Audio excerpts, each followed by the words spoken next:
Nasty weather that you just showed us caused power outages. Now, I have an update for you. Texas is now below 100,000 customers without power. Barely, but what this shows me is that power is coming back on. So that is good news, but Louisiana has over 11,000 without power. All that wind, the highest wind gust we saw, 87 miles an hour. It was cranking in Texas, especially in and around the Dallas area. Notice winds gusts anywhere from 70 to 87 miles an hour. We do have the possibility of more severe weather today. A lot of flood warnings as well. We were warning about the flooding that could occur.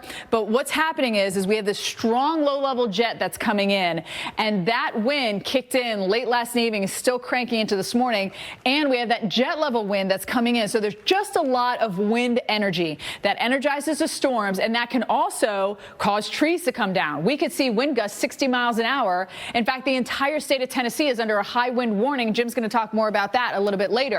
We do have a tornado watch until 1 o'clock. Notice it goes basically from, Kentucky all the way down into portions of Alabama, central Alabama. This is the upper level low that we've been waiting on. And notice it's positively tilted when it's shaped like this, coming around the base of the trough. And then it's called negatively tilted when it's going to be facing this way. When it does that, you've got big jet wind energy that comes screaming into the picture as well.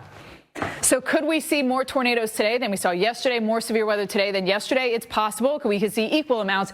It doesn't matter. The threat is there. With all the wind energy coming in, notice we have a little bit of rain here. Cloud cover would help us. We don't want to get any more daytime heating, but it looks like we'll get some.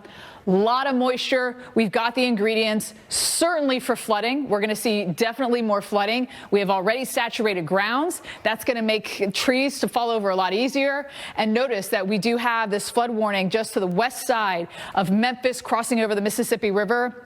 That line is heading right towards Jim Cantori, and Nashville will be there, let's say around like the 11-ish o'clock hour. So watch out for the storms. Heavy rain too. Look at flooding has closed several roads in Paducah, Henderson. We've had floodwaters here right on the border of Kentucky. And this flood story is going to be one we'll continue today and tomorrow. Look at all the flood advisories here.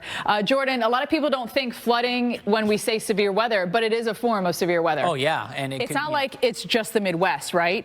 We're going to have delays in the south when they're coming through Atlanta, which is a huge airport, right. Charlotte, into the Northeast. So you're getting kind of a double whammy when you have both places that you might be traveling to or having issues. So, yeah, I think we're going to see some big time delays today and as we head into tomorrow as well. And this may not be the best day to fly into Chicago, but if you're already there, Chicago's Olive Park could be getting some rain. That's where I'm standing right now, thanks to our virtual view technology. And we do have light rain to start the day, changing over to snow. It's going to be on the lighter side. There's also a wind advisory that's in effect until noon, so you'll have to watch out maybe for some of the snow blowing around. We're about 14 inches below average, and we do think it's going to pile up here onto the grass.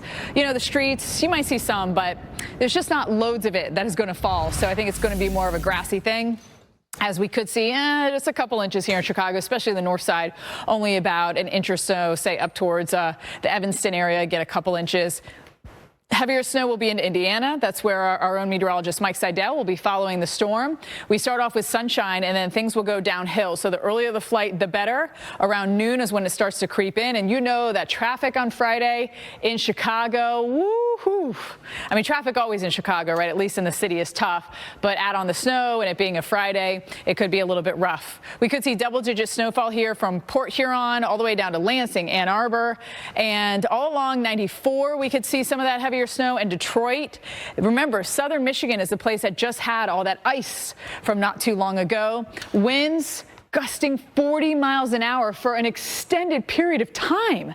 You're talking from the afternoon all the way into the overnight hours. And then it all moves into the Northeast, where we'll see more of the same, the double-digit snowfall and those winds coming in. And we need a lot more help here in the Northeast because we're down 20, 30, 40, even 50 inches of snow in some places, 3, 4, 5 feet. Problematic for this winter. We just haven't had a lot of it. Rain-snow mix coming in. We're going to kind of finishing off with a little bit of snow too. So you start with snow, you might get some rain mixed in there. and then you're going to finish off as snow. Otherwise, upstate New York, anywhere from Albany, Schenectady, northbound, you could see some of those heavier totals. And we could get up to 18 inches in some places for us here. Otherwise, notice the winds. Yeah, maybe we're not at 40, Jordan, but holding steady between 20 and 30, that is definitely troublesome. So we know what